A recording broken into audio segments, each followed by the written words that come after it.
What happened to all the snow? Presented by Science at NASA. Winter seems to have been on hold this year in some parts of the United States. Snowfall has been scarce in places that were overwhelmed by the white stuff by the same time last year. Mammoth Mountain in California is a prime example. The Mammoth Ski Resort got more than 200 inches of snow last December, says NASA climatologist Bill Patzert of the Jet Propulsion Laboratory. This December, they got less than 10 inches. It's not only skiers who are put out. Sled dogs are troubled too. My huskies just don't understand what's going on, says Tony Phillips, a NASA writer who dog sleds in California's rugged Sierra Nevada. Last year we had more than 6 feet of snow to work with. This year, it's just bare dirt. Temperatures have flip-flopped too. There were 583 heat records broken in the first 5 days of January in the U.S. It was 86 degrees in Los Angeles on January 4th, says Patzert. Everyone thinks it's July. In fact, it's warmer today in L.A. than it was on July 4th. And it's been in the 60s and 70s even in the Dakotas lately.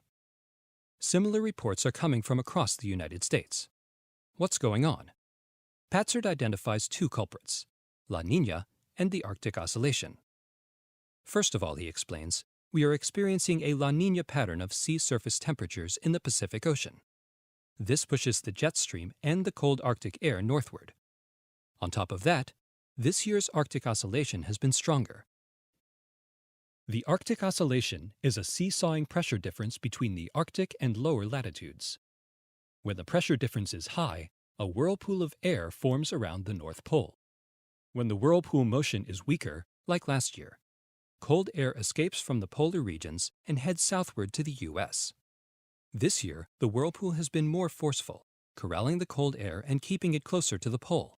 That has reinforced La Niña's impact.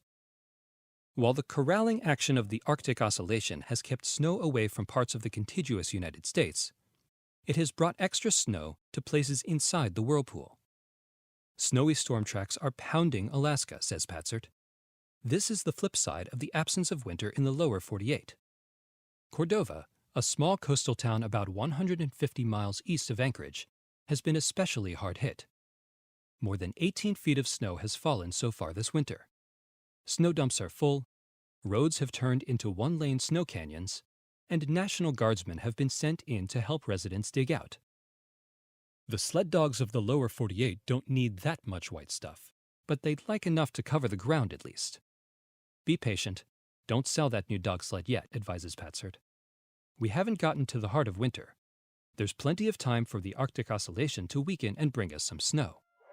After all, he points out, it ain't over until the Siberian Huskies sing.